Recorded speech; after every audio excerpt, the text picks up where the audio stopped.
Welcome to Rebecca Sounds Reveille. What a delight do I have for you. This treat is really rocking today because with me I have a director, a writer who is known for two 2017 and 2018 movies called Grit, the film, and something that's coming out in 2020, Vixens and Villains. With me today, I'm delighted to bring to you Taurean Peterson. Welcome to the show. Thank you, Ms. Rebecca. Thank you. It's great being here. I am absolutely excited with what you have going on. You have first two shows, 2017 and 18, Grit. Your films are incredible. I want you to tell the audience a little bit how you got started in the film industry, if you would share that before you go into both of those. Yes. I started in 2016 going to some film industry meetups, and that's where I was able to meet quite a few different actors who are actually starring in my films. And from there, we wanted to start doing different projects. I also had a friend of mine who owns a reception hall, and so he does a lot of recordings for weddings. And so when I told him about my passion as far as doing film, he was like, man, I love doing film as well. And I have all this equipment. And I was like, well, we need to put it to use. And so that's pretty much how that got started. You know, I had access to all these different actors, and now I had access to all this equipment. And it was now like, let's put it together. So normally I will tell you, Taurean, it takes me a long time to really put together something for the audience that I can deliver by the end of the show, that they can take away and go, boom, you know, this is something that I can use right now that's going to go change my life. You just nailed it in like the first 30 seconds. In saying that to do something that you have a passion for, you can do something that can change your life through meetups, because you gain a circle of influence, and that will also allow you to gain skills, and your circle of influence just grows and grows and grows, and you never know what's going to happen from this. And in your case, here you are, you've done something absolutely incredible, because you've taken all of this interest and turned it into two very successful films, Grit and Grit, both in 2017 and 18, which are really exciting because it's led you into something that's getting ready to launch in 2020. Right. I did Grit in 2017, and then I did Mr.Cutter in 2018. Okay.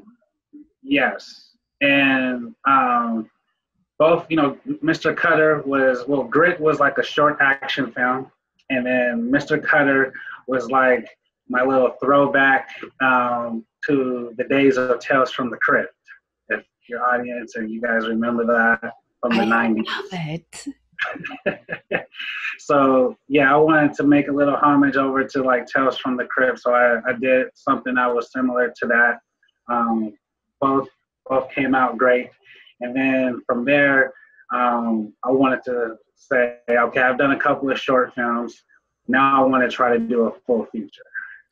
Now, this full feature, though, when it started for you, has been quite an interesting journey as it's gone so far. And there's still more to come. I'm so excited about what's going on with this. You have developed this whole thing.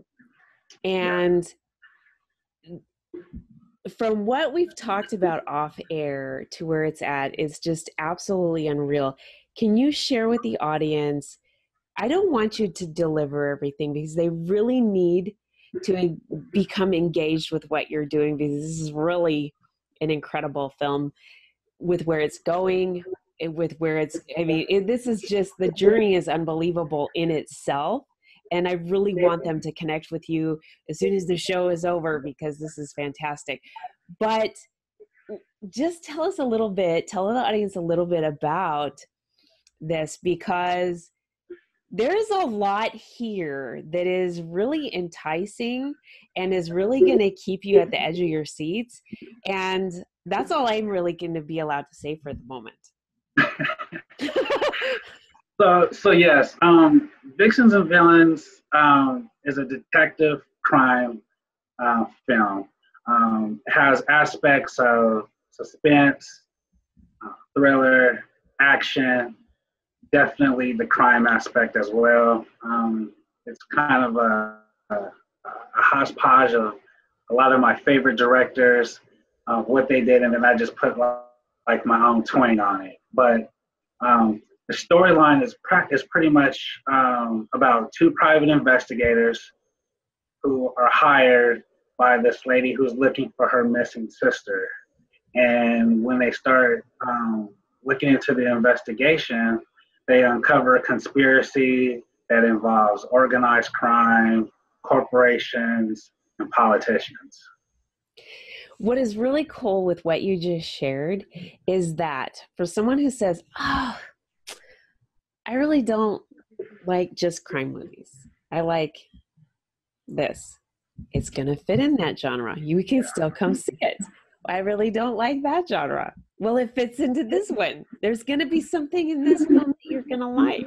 So you really, like you said, that hodgepodge is really going to be able to draw in a lot of different people's flavor for film. And it's also going to allow them to not only enjoy what they like, but also embrace some new things that maybe they haven't seen for a while, or maybe thought they didn't like, and now they're going to find an interest in another genre that they didn't. We do change throughout life. And when I will tell you, as a teenager, I wasn't really thrilled about classical music, but I love it now. And so I think sometimes that changes with us too, in the types of things that we watch on television or in the theater, or even with just watching live theater. Right. So here's the Yep. other thing with that. What makes you a good writer and a good director is that you can put your own uniqueness to this. And you said you've got your own your own whole spin, your twinge, all of this in there. So that's the tornado, the fire, the passion that you have coming to life with just some of these everyday things that just blow it all up on screen. And this is what is so exciting about what you're doing. Well, thank you so much for that. I think one of the things that, to answer your question, that makes me, a decent writer, because I'm still wanting to get even better and better. Um, No, you always say we're good writers. Always. uh, I like to always try to stay somewhat humble, but I do, I let the people, when they see it, and they'll be like, "Oh, I really like this," but I always strive for one to give the audience a quality product.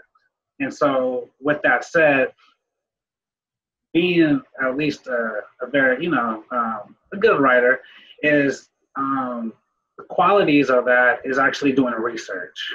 And we research your topic, we research your characters, their motivations, what's going on, and you're able to tie that in. And, I'm also a history buff. So I love history. I love learning about a lot of different things. I don't even like, science and all those different things. Watching biographies, learning about other people. And I think when you do that, you kind of get a hold of the human condition. And I think when you have access to knowing the human condition, that's what's going to make you into a good writer, and also that's going to make you into a good director. A lot of directors don't always like to write their stuff, but the ones that do are really good. Like Quentin Tarantino. He writes all of his stuff. Um, Akira Kurosawa.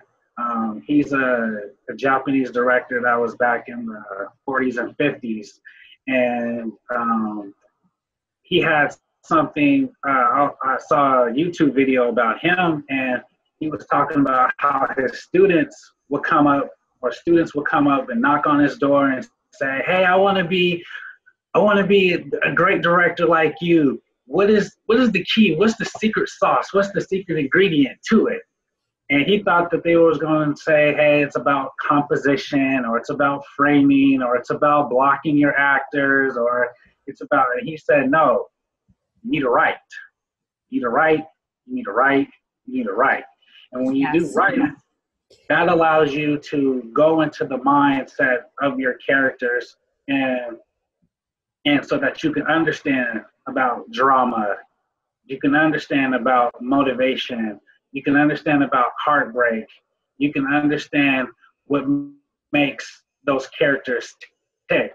And when you have that, that's what makes good cinema. Like Alfred Hitchcock always says, Yes. people are going, they're going to see motion pictures, moving pictures, not just, they could just stay home and read if that was the case, So you want to, if you have all those things together, then you can start making quality cinema. You have such an eloquent way of saying that, because we have been taught, and there is not, education is crucial, right? Because like when we were growing up, one of the things that came across TV were commercials with segments of bits of information, and it would say, "The more you know." So, I mean, I'm not saying that by any means, but do you remember these little segments? Right. Right? And we don't see these things anymore. Yeah. But the bottom line is, the more information that we have, the better that we're able to absorb, and then of course project other things that now our neurons and synapses are putting together, and our own unique personalities and character is able to put together and then project back onto the world. And so this is incredible what you're saying, because we are schooled to write. And I'll remember my college English class said, the instructor, succinct. You need to know what succinct is, right? Succinctly, and you're really scared to death about turning in your writing paper, because it's going to come back with all these marks, and you're waiting for the criticism to come back, because all you want to do is convey the creativity that you have. And this isn't going to come back as constructive criticism. This is going to come back as English grammar criticism. And that's good, because we do need to know how to write, because conveying things, of course, can be different where commas are placed and periods and so on and so forth. But what is most important too is getting your idea out, and free-flowing ideas are essential to getting to the next part of where we need to take the audience. And I agree with this 100%. And I love how eloquently you have placed that information in our mind. Oh, absolutely. And just for your viewers, you don't have to go to school. I didn't go to film school. My film school has actually just been online and YouTube, and diving into tons and tons of videos. You do have to put the time and effort into it, but you don't have to go and go and pay for schooling. You can pick up your camera, and then you can start playing around. But I think though, if there's anyone that's aspiring to be a director too, just like Akira Kurosawa said, I think it's best to also to write your stuff. And helping you write is going to help you produce that drama. One of the things that I saw, even for some of the screenwriting videos that I saw, some of the teachers, they were saying what they was so frustrated with their students about is that in their scripts, there was no motivation for their characters to do what they said that they were going to do. And there was no conflict. Where's the drama? There's nothing going on. It's like, okay, they're going to the store, they're seeing somebody, but why?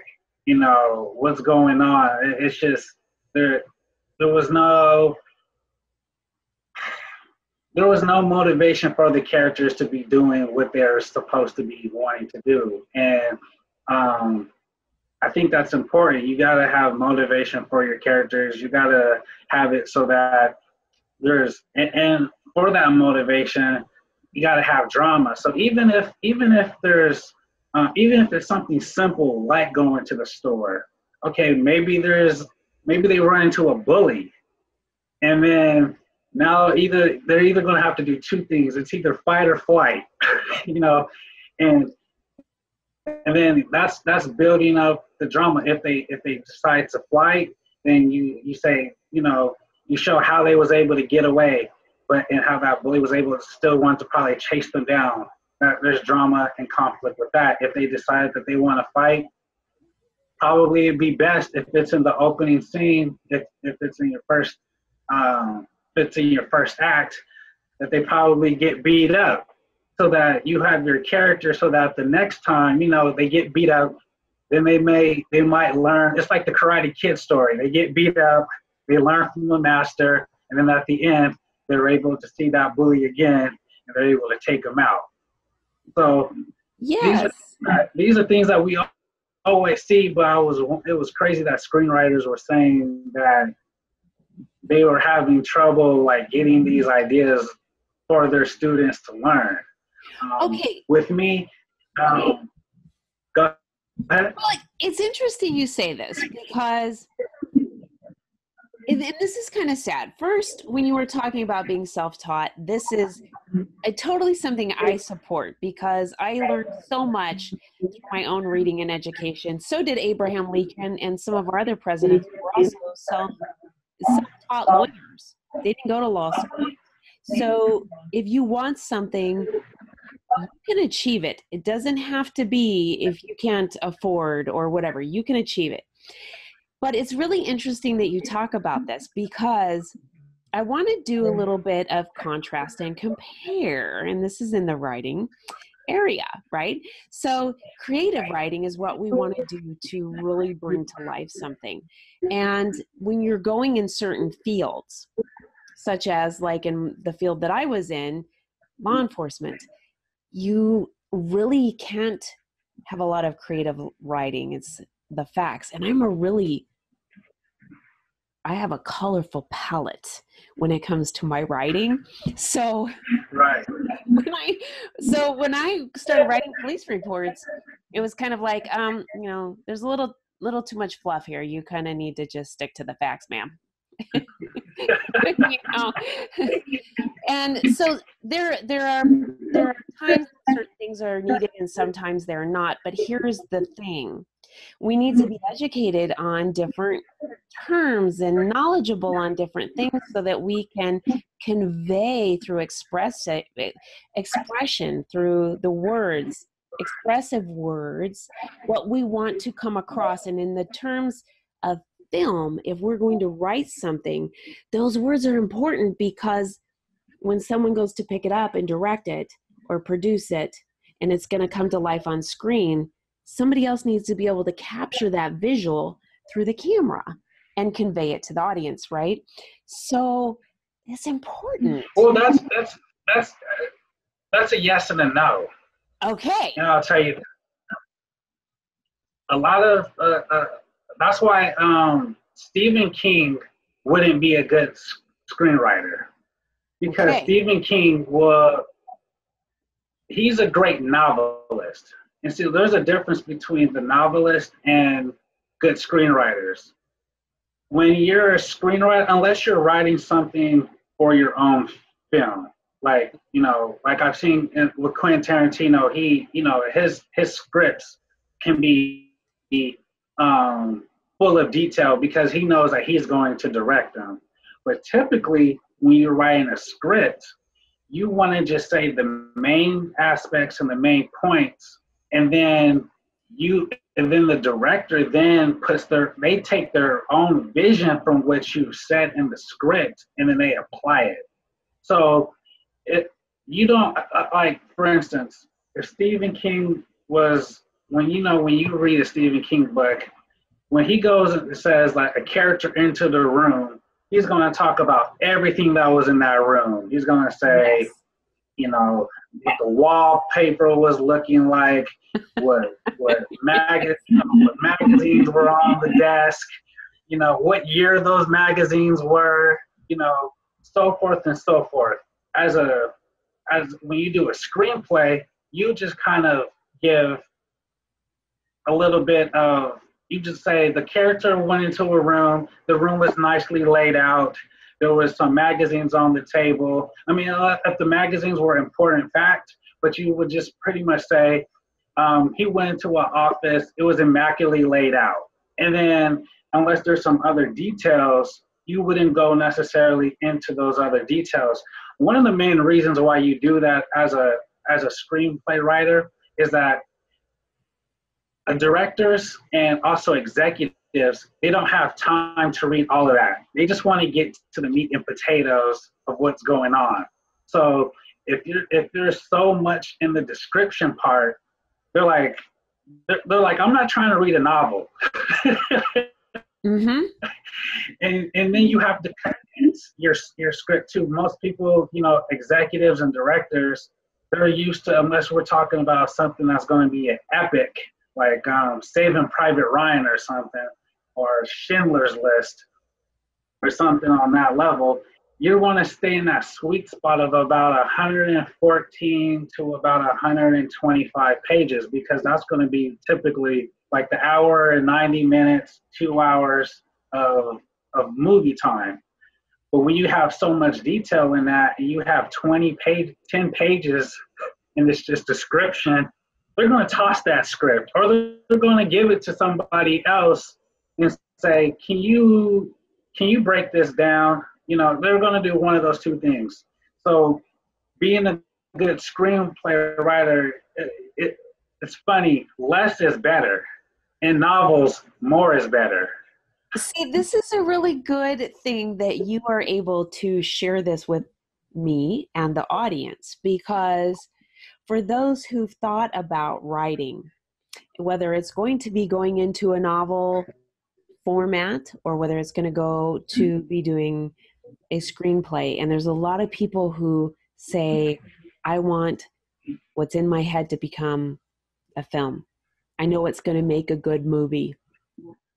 They've got to know how to do this. And definitely, if they're going to pitch, I'm going to guess, and you would know this, I'm going to guess that there are thousands upon thousands of screenplays that Netflix, Amazon Prime, these are being pitched to them all the time. And if it isn't concise in this respect, or succinct, as my English teacher would say, that it's going to get Right. to the round file or not read or whatever. And a really good idea and a really good storyline is going to not make it. Whereas if it had been written the way that you just shared, really could have made a difference.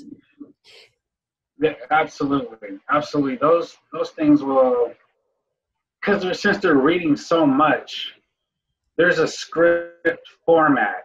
And if you follow that format, you have a better chance of it being read, and then have a better chance of it actually getting into the right person's hands. I love it. If it's not Absolutely love it. following that format, if it's not following that format, then they're just I don't have time for this. Toss it. Well, I mean, it makes sense. How much time do we really have on our hands throughout the day? I mean, there's only 24 hours, and we have to handle Facebook and Twitter and all of our social media, along with everything else that we do. I'm obviously kidding here, but it's true. We have a lot of things that we have on our plate, and there's only so many hours in a day. And when we have a mission to accomplish, we have to get in as much as we can and make everything as concise as possible. This is really exciting. You are doing some really incredible things. You're a very talented man. I'm really excited about Vixens and Villains. Tell me a little bit, and tell the audience a little bit about where they can connect with you and find out more information about your film, Vixens and Villains, and follow you with what you got coming next, because I'm not going to give that away, but you've got more coming. Yes, as far as the film is concerned. As far as everything, Yes. You're on the move, and I love it. And I'm not telling anymore. Well,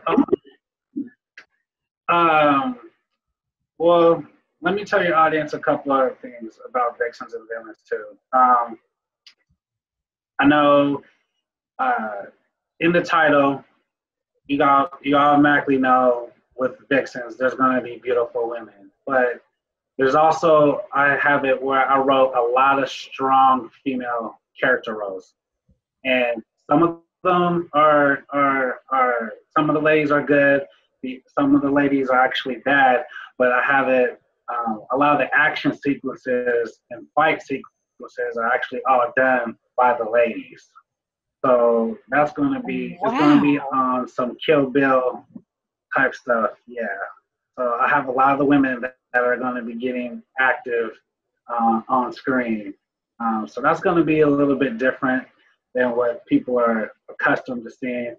And so, you know, we have the damsels in distress, but the lead lady characters are also, you know, they hold their own as well, which I think women can definitely appreciate that. You're going to bring a couple of, okay, so you're going to hit the female audience because they're going to be like, yes, women are doing this, and I'm coming and supporting that. And you're going to have the guys going, eye candy all the way, this rocks. So you're just going to, you've hit it all the way around. I've got to tell you, Taurean, this is yeah, I think the ladies when they see the lead guy characters too, there's a lot of good looking guys in the film too, so that are doing their thing as well. So just a little bit for everybody, you know, the older audience. I'm going to be able to show, you know, with one of the private investigators, it's like a throwback to Columbo and to the times of Humphrey Bogart with that crime noir type feel, you know. With a little bit of the urban audience, they're going to be able to see that the other private investigator, he's more like the Will Smith from Bad Boys, you know, Miami Vice type stuff. But you're going to see how their synergy works together on film, which is going to be something different as well. So we have all these different things in there, and it's all going to be intertwined, and it's all, I think it's all going to be very successful, and the audience is going to enjoy it. I would definitely like for you guys to connect with me on Facebook. You can look it up, Vixens and Villains movie fan page, and I have content on there already, pictures. I have a promo teaser on there as well from a scene that you can check out. Please come, like, share, comment, and stay connected, because there's more to come. There is more to come, and I want to thank you so much for being on the show today. I want to thank you so much, Ms. Rebecca. It was a pleasure. I love it. I've had so much fun with you, Taurean, and I just want to thank all of you for tuning in today. And before I let you go, I want to share with the audience a couple of things. I want to make sure that they spell everything correctly and that they don't get anything mixed up, like I did earlier. One, Vixens is Vixens and Villains. You will also find Taurean at Taurean,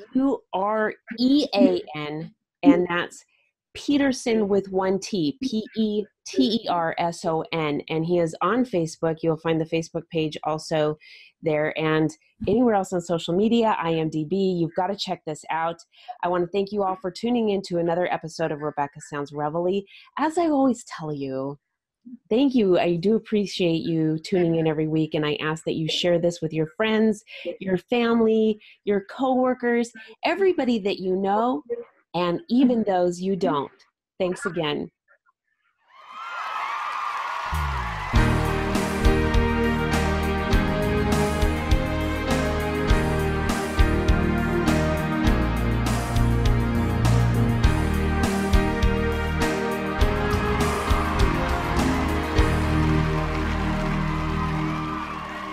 Welcome to Rebecca Sounds Reveille.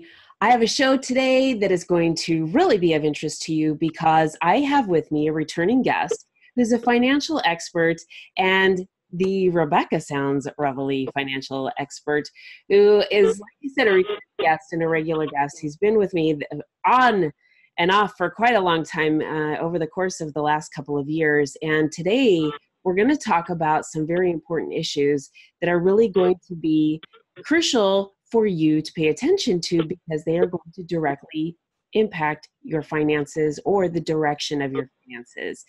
And with me today, my financial expert is Brad Williams. He's the CEO of Brad Williams Financial Services. And his goal, his number one goal, is to build a foundation, a solid foundation for a financial house. That is your financial house. And his singular goal in this financial foundation is to treat clients as if they were his own parents. So his unique skills in over 25 years of addressing financial concerns is to really listen and meet the needs of what the client is looking to address concerns about. And so this is something that sets him and his financial service company apart from everybody else. And so I'd like to bring him with us now. Brad Williams, welcome to the show. Oh, thank you for having me again. It's good to see you. I am really excited to see you too. And I love to have you back on the show because everything that you talk about is always so pertinent to what we need to hear and address in our own lives. And that's what you do, is you look at what we need to build our foundation. And today we're going to talk about a couple of things. And the first topic I want to touch on is bankruptcy, because one of the things about, 15 or 20 years ago was everybody said, if you're going to file bankruptcy, you need to file it now because bankruptcy laws have changed or they're going to change. And so everybody was kind of in a hurry to do so. And then there was a change in the bankruptcy sort of field or market, if you will. And now there's some other things that are starting to happen, and they're saying it could actually get worse than where it's at. Yep. Yeah, could be. That's what, when you have a long expansion like we've had, and I say expansion, the market has gone up. When people see their 401ks going up, they are more optimistic. And one of the issues we had is credit. And so when people feel good, they tend to buy things. And companies and stores and all make it real easy for you to say, hey, buy it now, pay it later. And so people can get in over their head before they know it. This is true. And we're seeing sort of on a bubble, not like the real estate market, but in terms of debt load now, where people are just loaded with debt in a lot of areas, from credit to, and I guess that would be really the one thing. Yeah. But from cars to even trivial things, we're putting things like going to the convenience store to buy things on credit. Yeah, and if you watch when you go to the store, I tend to still spend a lot of cash. That's a way for me to help manage what I spend. I put a certain amount in my pocket for the week, and all those little frivolous things, coffees and things like that. That's a way for me to manage it. But when you think about the lifestyle of people, they can go in and twice a day go to Starbucks and spend $6-7 a time, and that's $12. They put it on their debit card or their credit card, and it doesn't seem like much at the time, but when you multiply that by 20 work days, maybe a few weekend days, that can really add up for discretionary spending that all of a sudden, bang, it hits you at the end of the month.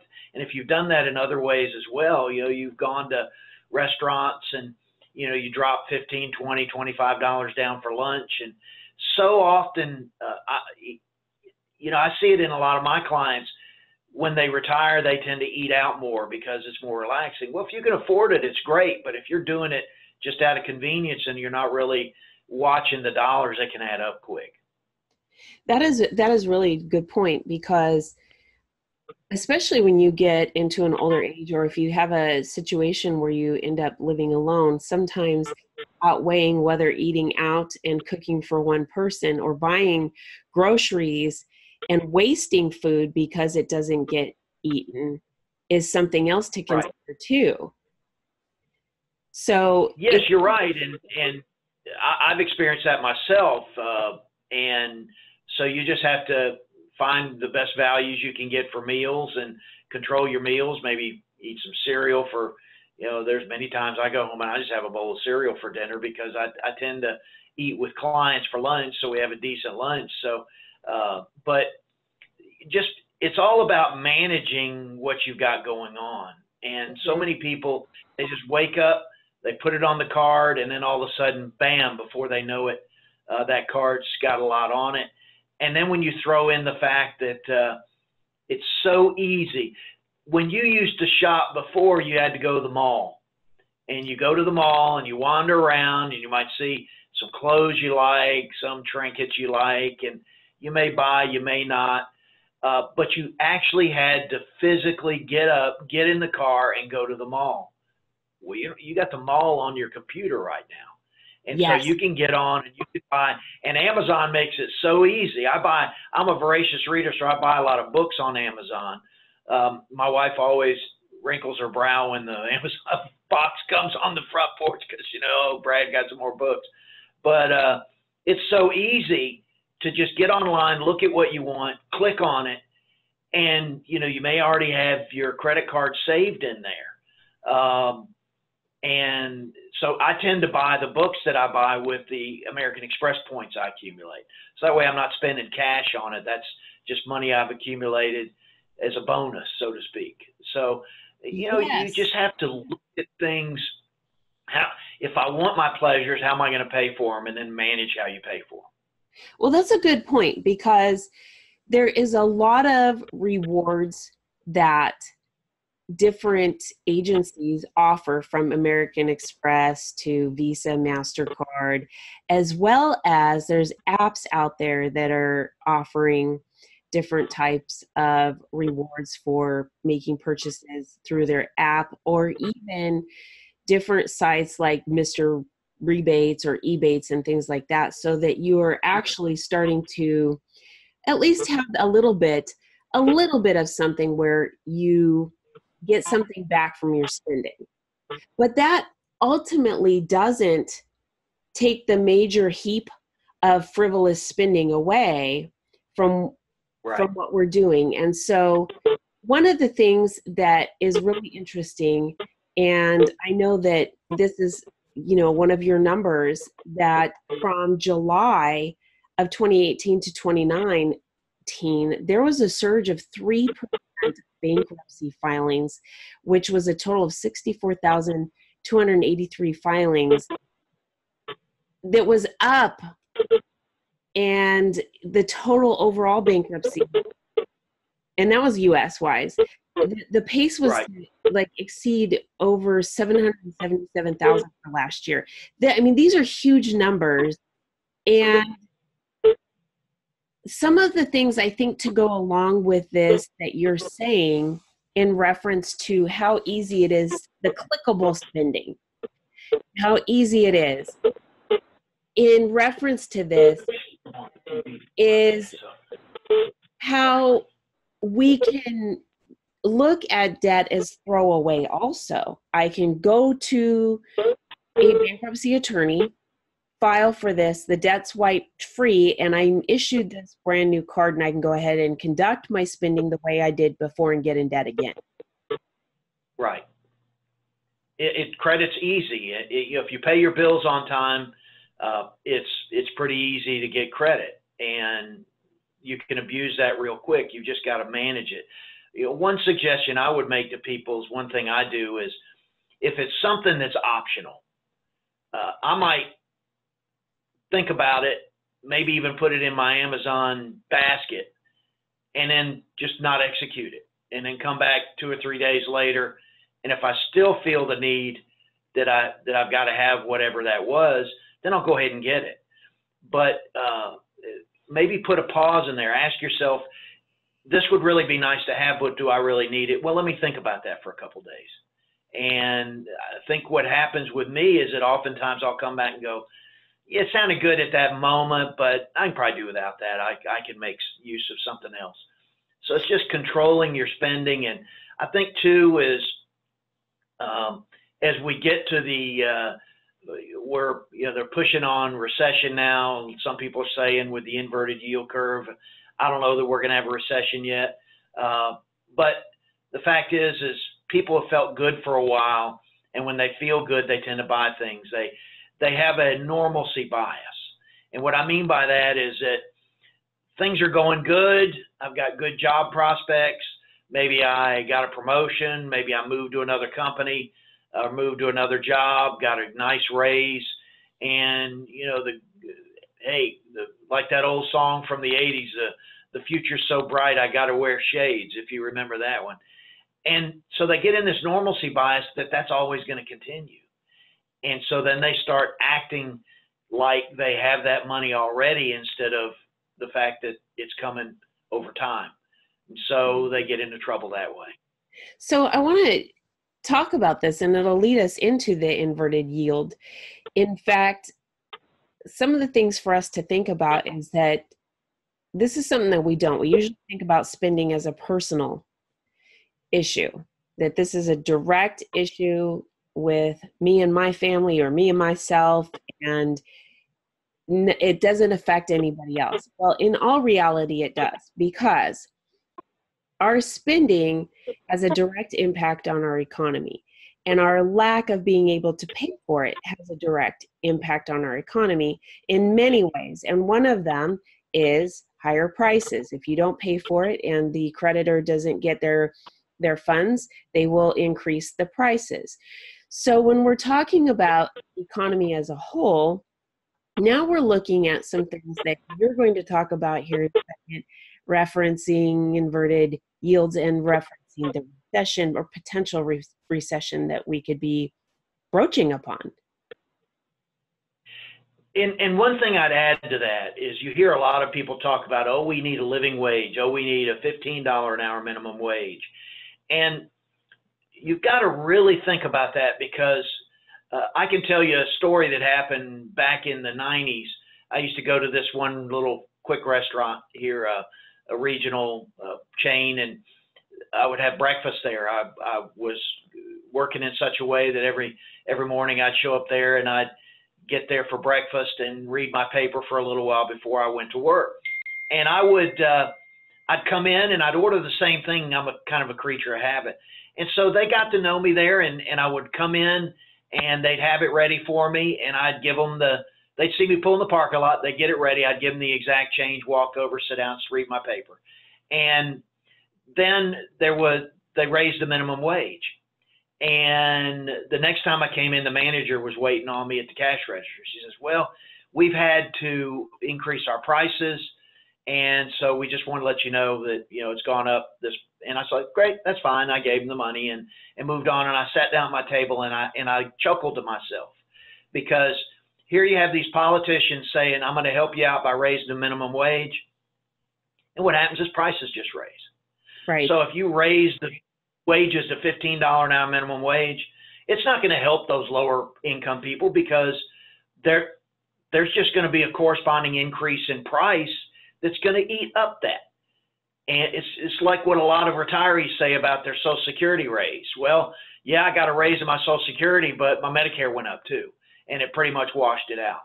So unless you have a corresponding increase in value, an employer cannot give you more wages without taking it from somewhere else, either Yes. jobs, or they've got to decrease the quality of their merchandise or the size. One thing that that a lot of companies have gone to is, yeah, the bag of cookies might be the same price as it was last year, but instead of being 25 cookies, maybe there's 20 or 22. Yes.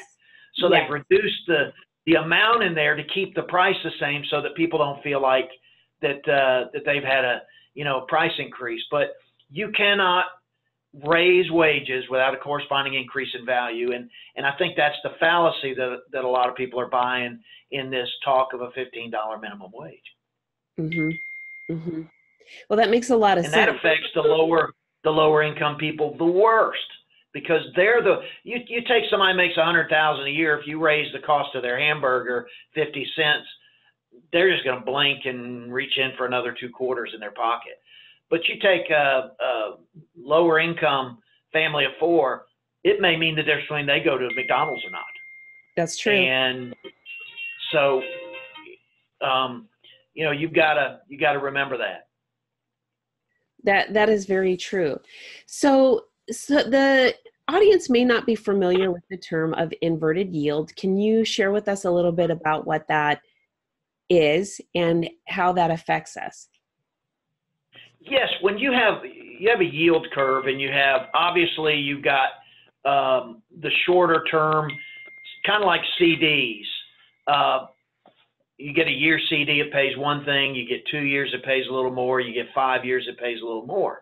So people tend to think, okay, I don't mind locking my money up for a little longer period of time because I'm getting a correspondingly higher interest rate. Well, the problem is when you flood the economy with money like the Federal Reserve and the government's done, is right now shorter term rates are higher than longer term rates. And that's not a basis for a sound economy. One of the problems with low interest rates like we have, and you mentioned a sound economy. Well, if you don't have a solid foundation of savers putting money away, getting a reasonable return, for example, retirees in 2008 could still get 5 and 6% 5-year CDs. And so they could take, and I dealt with this with clients all the time. They might have 300,000, 400,000, 500,000 in a CD in addition to their other returns, because they could count on that safe, guaranteed investment, and it would generate 5%. So if they had $500,000 in a CD, that's $25,000 a year in income without touching their principal. Well, nowadays you can't do that. You might get 1.5. So you've got to take on risk. So right now the risk, those who are chasing risk are getting rewarded, and those who are doing the responsible thing and saving are getting penalized. And that's not a good foundation for a long-term sound economy. Mm-hmm. So what can people do then to sort of protect themselves and protect their finances in this type of situation? Well, when we look at things, interest rates have to go up. They may not. I mean, the government may keep them down for quite a while. Japan did that, and they ended up for 20 years having a severe financial issues. They had no growth in their economy.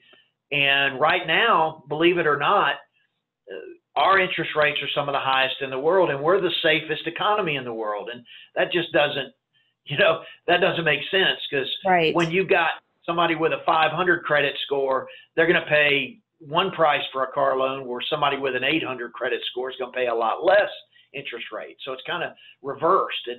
And so there's a lot of money coming over here that's from overseas that's keeping our interest rates down.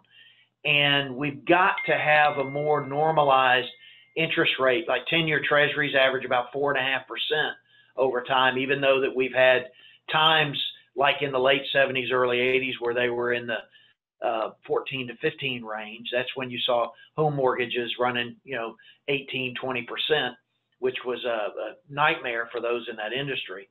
So we've got to do that, but it's got to be done slow. And we've almost backed ourselves in the corner, because typically when the economy does go into recession, one of the things the Federal Reserve does to stimulate it is they lower interest rates, which means they increase the money supply. So interest rates are a function of how much money's in the market. So the more money's out there, the less cost it is, because there's a lot more supply. And so when they want to slow down the economy, they'll decrease the money supply, which causes interest rates to rise because there's less money available, so you got to pay more for it.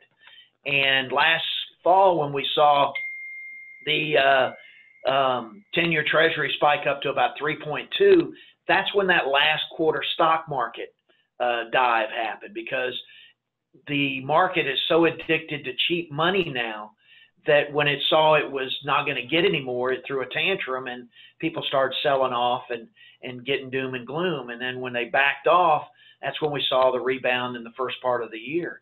But we've got severely low interest rates, and that doesn't take care of people who responsibly save money and don't take risk with it. Mm-hmm. Well, so I think what we need to do is really start paying attention to our own, and if we each do this, our own individual participation in how we respond and interact with our finances within the economy, this in turn, as a whole, addresses economical issues. And I don't think we think about those things. We just think about how we're going to get by, and really paying attention to our spending habits and how we pay them. If we're paying attention to our spending based on our financial income, that's a direct impact on how we are able to pay them. And the fluidity of the economy works better when we're all doing our part within our own finances. And not only that, it helps us individually in that respect be able to have a solid foundation with what we're going to do and how we're going to do it and manage it, and then talk to someone like you on how we can actually flourish within the means that we have with where we're at. And if we can look and place these things in the right envelopes, if you will, and going back to old school, this $20 goes to this $20 goes to this, and live within these budgets that we have for our household, ultimately we will end up having a good foundation for our future finances that we may not even being able to look at right now, because we're just with the numbers are showing with the bankruptcies there, the debt overload is not something really being able to take a wholehearted look at what can happen for our future. We're really not planning that right now. And you know, when you take on debt, you make an assumption on the future, and you may come out right, you may not. And one of the reasons bankruptcies are up is the fact that people made a tremendous assumption on the future, and maybe their future didn't come out the way they thought, and so now they're paying the price for it. Mm-hmm. I know we've talked about college in the past. One of the issues with college is you have all these kids that are taking $25,000, $30,000, $40,000 student loans, and they're going away to college, and they're in a program that maybe is a generalized degree program that really is not marketable when they get out. But they've got to do a cost benefit assessment before they do that. If I'm going to take on this kind of debt because that's the only way I can afford college, is it going to be worth it when I get out? And how soon am I going to be able to pay this loan back? Because if the answer is, well, I'm not sure what kind of job I'll get, well, maybe you need to reassess whether you should go in that degree field or take that loan or even go to college at all. I have clients that have businesses where they're heating and air conditioning and plumbing and electricity. They are begging for apprentices, and those are good paying jobs. And they would love to have good people work for them. And I think so many kids have been brainwashed into thinking that the next step has always got to be college. Well, for those who are entering a field where it's necessary, yes. But if you're not sure what you're going to do, why on earth are you going to go take on student loans? And so many of those kids go and they get marginal grades, and they've got the money in the bank so they don't feel like they need to work. And 40% from one statistic I saw of student loans that are outstanding to people that didn't even graduate. Yes. And I know that our time is short today, but I want to leave one final thought with the audience, and that is this. oftentimes with everything that we've talked about, we want to think about how patterns are made. And you may have heard about this through fitness, and that is it takes 30 days or so to create a habit. So if spending has been habitual and bankruptcy has been the option, or is going to be the option for you, don't assume that just by making that choice that your habit is going to change. Right. You can You're find exactly yourself right. in the same position that you were in. So talking to somebody like Brad is going to be a perfect place to start if you're not sure where, and also following the things that he has to share through his videos, things on his site. And where can they find you, Brad? Well, if they've got a financial question, they just need to go to askbradwilliams.com. Perfect. And I look forward to having you again on the show, because you always are a wealth of information and smart things to place seeds in the audience, in their minds, and in possibly the changes that they make in their lifestyle. So thank you so much for being here. Well, thank you for having me. And I want to thank all of you for tuning in to another episode of Rebecca Sounds Family. There is so much to think about. I hope that you have an opportunity not only to listen to this and share this with friends, family, colleagues, loved ones, everybody you know on social media, those you don't, but have an opportunity to take a chance to re-listen and revisit this show again, so that maybe some of the things that maybe didn't quite hit you at first will be able to hit you again at a later time. Thanks for tuning in. I look forward to making sure that you get some more tools and resources on your tool belt.